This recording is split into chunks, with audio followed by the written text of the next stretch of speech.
Colombia, con Laura Gil.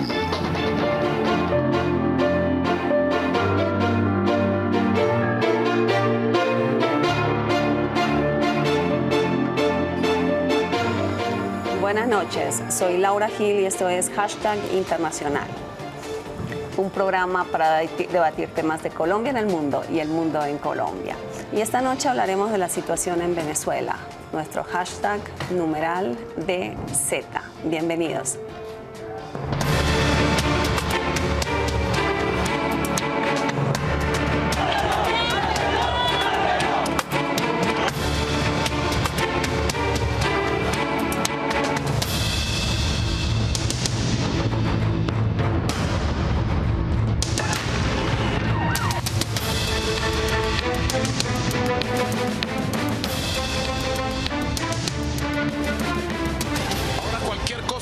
Los tupamaros, dejen quietos a los tupamaros, vale, los tupamaros están trabajando y haciendo política y participando y tienen diputados y tienen concejales y tienen alcaldes y son gente de trabajo y de paz.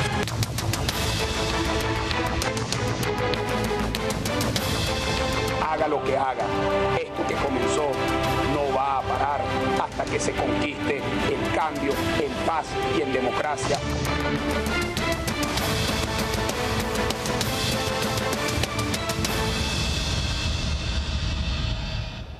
Bueno, y para hablar de lo que ha estado sucediendo en Venezuela en los últimos meses, pero en particular la coyuntura actual, el reciente arresto de María Corina Machado, las sanciones aprobadas por el Congreso de Estados Unidos, en el set de Hashtag Internacional aquí en Cana Capital, Marta Lucía Márquez, profesora de la Javeriana, María Luisa Chiappe, ex embajadora en Venezuela y exdirectora de la Cámara de Comercio Colombo Venezolana. Esto parece el paseo bugueño aquí en el set. Tengo las mujeres por un lado y los hombres por el otro. Miguel Ángel Herrera, profesor de la Javeriana también, de la Nacional, y Roberto Cajamarca, economista y consultor, quien también fue diplomático en Venezuela. Bueno, aquí todos conocen Venezuela, todos son expertos en Venezuela. Les propongo que miremos una primera nota sobre lo que está sucediendo y ya volvemos con el análisis.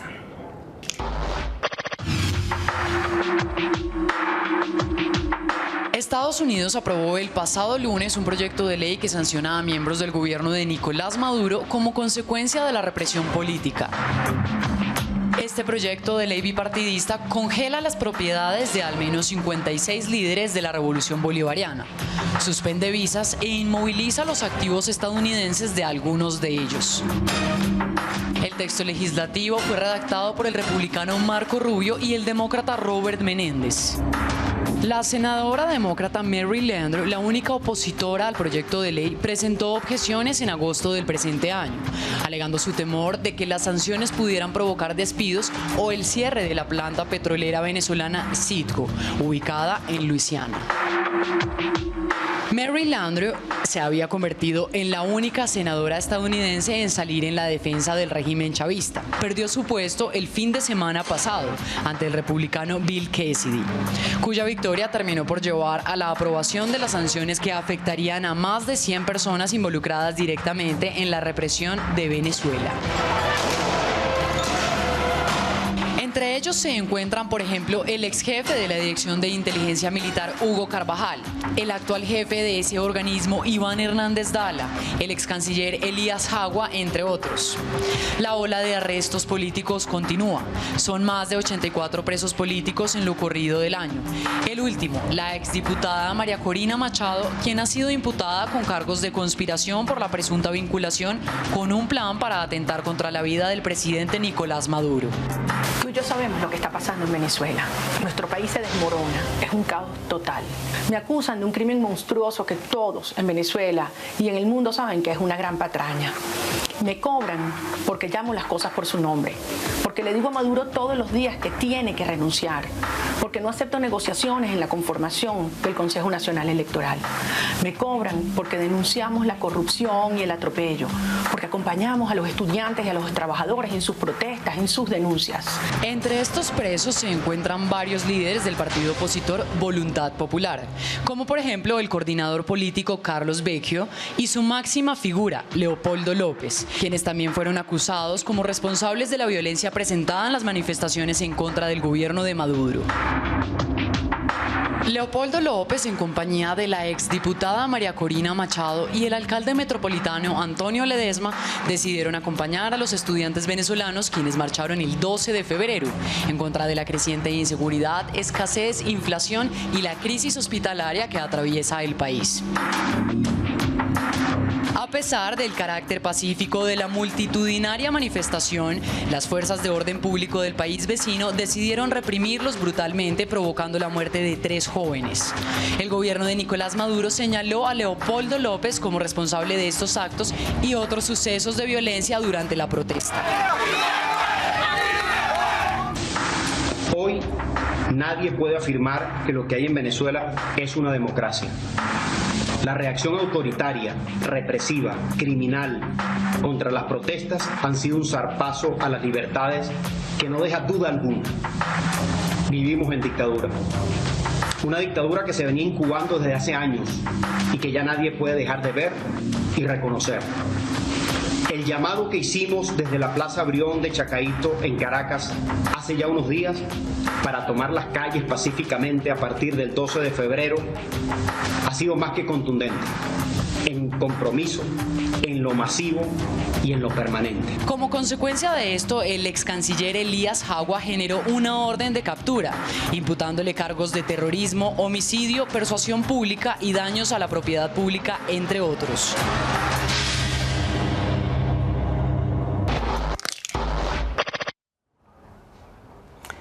Bueno, ¿les parece si tratamos de ordenar la discusión y empezamos hablando de las sanciones? ¿Estas sanciones marcan un giro? Marta, ¿crees tú en la posición de Estados Unidos vis-a-vis Venezuela?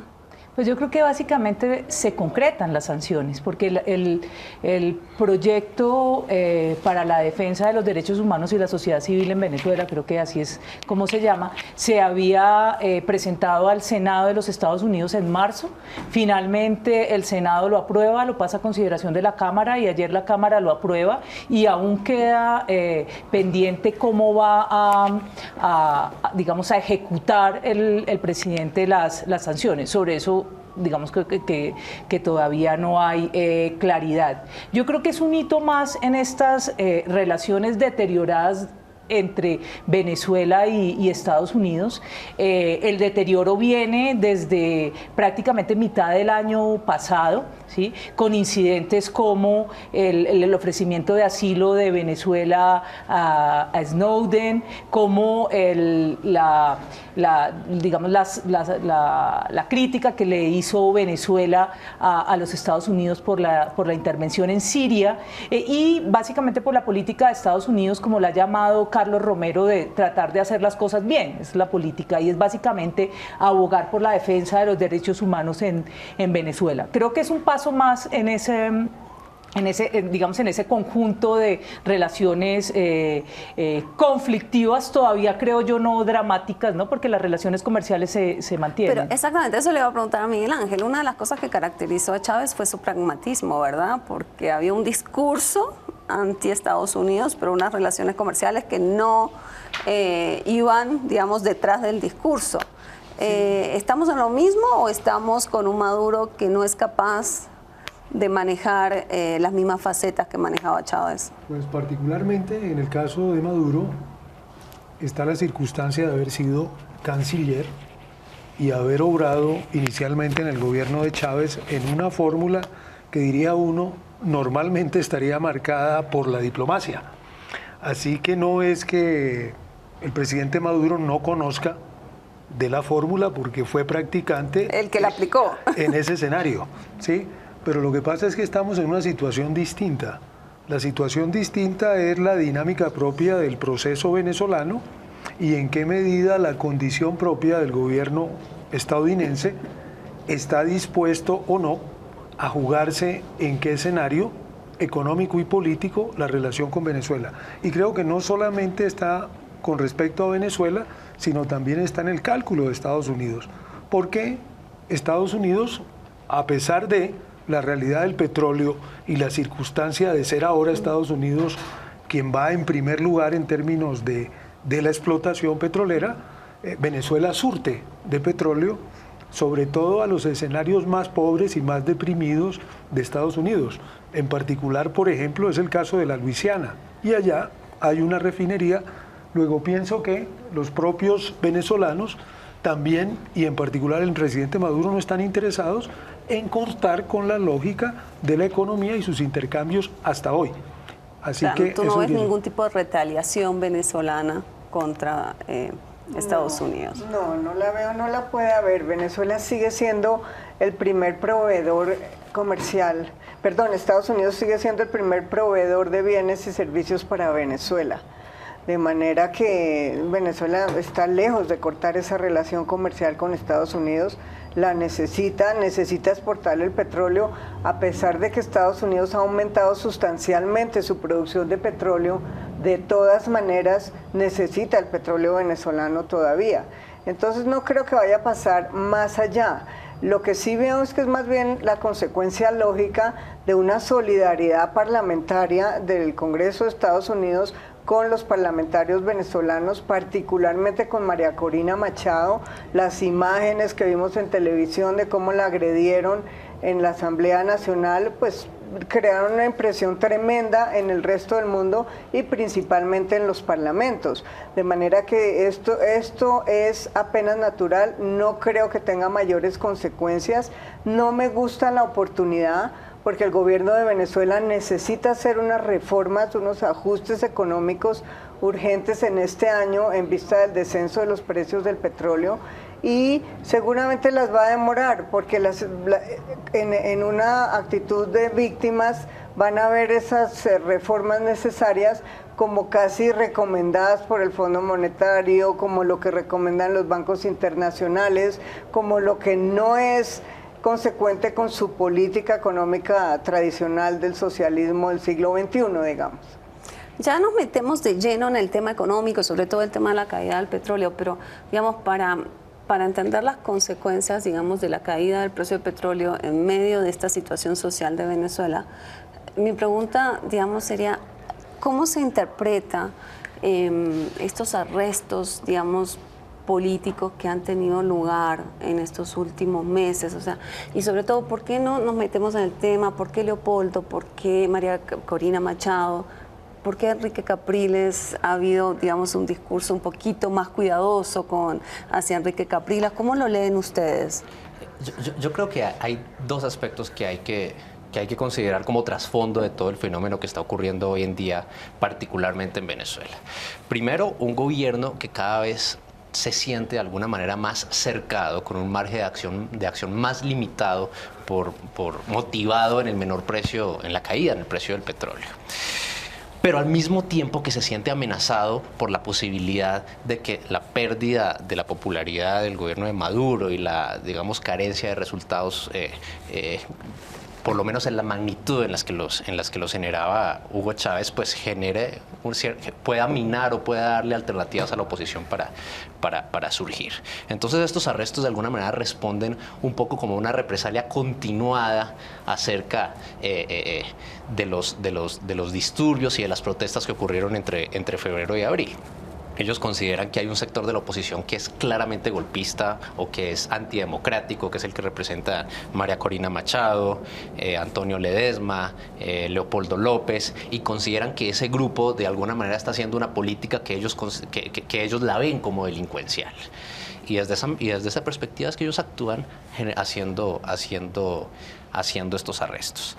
Pero por otro lado, vienen las elecciones del próximo año. El próximo año hay elecciones legislativas, deberían ser en septiembre, aunque allá el Consejo Nacional Electoral es un poco más flexible en cuanto al establecimiento de cuál es el mes en el que deben hacerse las elecciones. Entonces ahí viene un hito en el que la oposición, si lograra conformar de nuevo una lista unitaria y si lograra de nuevo conformar un proyecto único como lo hizo en el 2008, lo que hasta este momento se ve bastante difícil por esa división que hay al interior de la oposición, pues tendría grandes posibilidades. Entonces de alguna manera el gobierno también está jugando un poco a alimentar esa división en el seno de la oposición y un poco a evitar que ciertas figuras de la oposición puedan convertirse en candidatos viables para esa elección.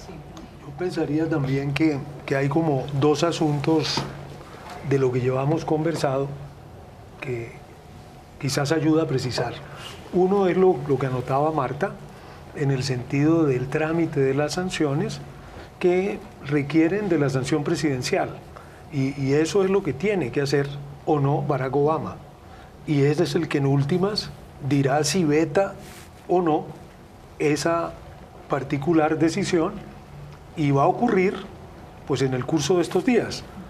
Sin embargo, es el peor momento de estar Estados Unidos y su Congreso, que refleja ya el cambio en la política norteamericana por el triunfo republicano, y por supuesto la política republicana es una política, pongámoslo en un sentido elemental, de derecha. Hay facciones y hay moderados, pero la lógica corriente, que también están a la expectativa del proceso electoral estadounidense, eso lo tiene que sopesar Barack Obama en el contexto de lo que se decida. Pero digo que es el peor momento porque precisamente tenemos ahora el informe que se ha dado con respecto al irrespeto, por decirlo menos, de los derechos humanos en la experiencia de la CIA en Guantánamo. Así que esa lógica, sí, de los derechos humanos y del respeto a los derechos humanos por parte de los Estados Unidos queda muy difícil, prácticamente imposible de defender en un escenario de estas características y de estas sanciones. Pero hay una diferencia, y es que esto ha logrado ventilarse públicamente. Es decir, que no se ha podido seguir manteniendo, ¿no?, en secreto esa realidad, y se conoce. ¿En qué medida y en qué términos ocurre o no esto en Venezuela? Es decir, ¿hasta dónde se sabe o no se sabe de las sanciones y de los efectos que jurídicamente practica el propio gobierno venezolano? Y más aún, ¿cómo se interpretan esas sanciones? Sí, sobre quienes hacen la oposición. Entonces creo que están los hechos ahí presentes, y sin duda hay una confrontación política al interior de Venezuela, que de todas maneras se gestiona todavía en los espacios judiciales, y además hay una base popular real, que respalda a lo que se denomina chavismo, y eso creo que lo tiene en cuenta Enrique Capriles, por eso no se mueve con la misma lógica.